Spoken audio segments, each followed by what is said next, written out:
अपने अपने जो गाना है उसके जरिए चाचा भतीजे को यहाँ पर निशाने पर लिया है। तो इसके पीछे की सोच क्या है आपकी? चाचा भतीजे को जब आपने इस गाने में पार्ट दिया तो उस वक्त आप क्या सोच रही थी? क्या आपके जहन में सबसे पहली चीज क्या थी? देखिए, बिल्कुल बिहार में जो कुछ भी अभी हो रहा है उसके लिए जिम्मेदार चाचा और भतीजा को ही तो अभी हम मानेंगे ना। और उससे पहले भी पप्पा 15 साल शासन कर चुके हैं, चच्चा जी कर चुके हैं, अब चच्चा भतीजा मिलकर के बिहार को चला रहे हैं। तो इस दौरान जो भी सारी चीजें होंगी बिहार में, चाहे वो अभी दंगा, चोरी चकारी, बदमाशी जो भी हो रही है, उसके लिए जिम्मेदार यही दोनों लोगों को माना जाएगा। तो मेरे मन में कोई ऐसा सवाल नहीं चल रहा था। मेरे मन में बस ये सीधा था कि हाँ भैया, इस जैसे मैं पूछती हूँ कि मंत्री के बेटवा बड़ी रंगदार बा, किसानन के छाती पे रौंदत मोटर कार बा, अरे चौकीदार बोला के जिम्मेदार बा। तो जो इसके लिए जिम्मेदार है, मैं उससे सवाल पूछ लेती हूँ कि कौन जिम्मेदारी लेगा इसकी। अगर बिहार में जहरीली शराब से मजदूर मर रहे हैं तो इसकी जिम्मेदारी कौन लेगा?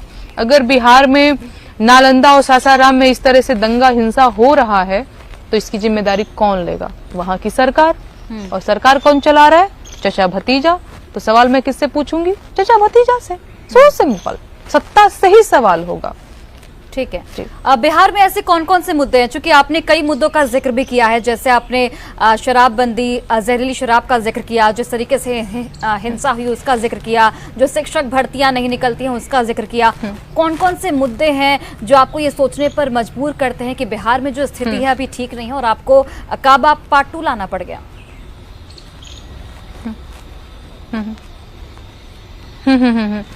अगर आप मुझसे पूछ रही हैं तो देखिए, सबसे बड़े मुद्दों में से एक बेरोजगारी और पलायन का मुद्दा मुझे लगता है। अब ये क्यों लगता है? क्योंकि मैं यहाँ दिल्ली में रहती हूँ और मुखर्जी नगर में मैं रहती हूँ। एक तो मुखर्जी नगर में बहुत सारे बच्चे यूपी बिहार के आते हैं पढ़ाई करने के लिए, जिनका सिलेक्शन नहीं होता है, आए दिन पेपर लीक हो जाता है ना, आप भी देखती होंगी। दूसरी चीज, यहाँ पे अच्छी अच्छी जो सोसाइटी होती है ना, उसमें कूड़ा बटोरने वाला बिहारी है। बड़े बड़े लोगों के घर में खाना बनाने का काम, जो कुक का काम करता है ना, वो बिहारी है। सब्जी का जो ठेला लगाता है ना, वो बिहारी है। तो बिहार से अगर मजदूर पलायन करके दिल्ली में आता है और तरकारी ही बेच रहा है, कूड़ा ही उठा रहा है, तो दुख होता है। तो मेरे लिए ये मुद्दे हैं।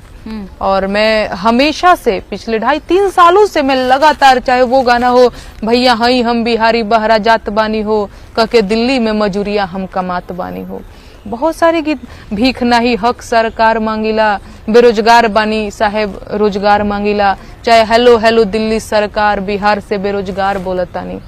मैं पिछले 2.5-3 सालों से लगातार बेरोजगारी और पलायन के गीत लिखते रही हूँ।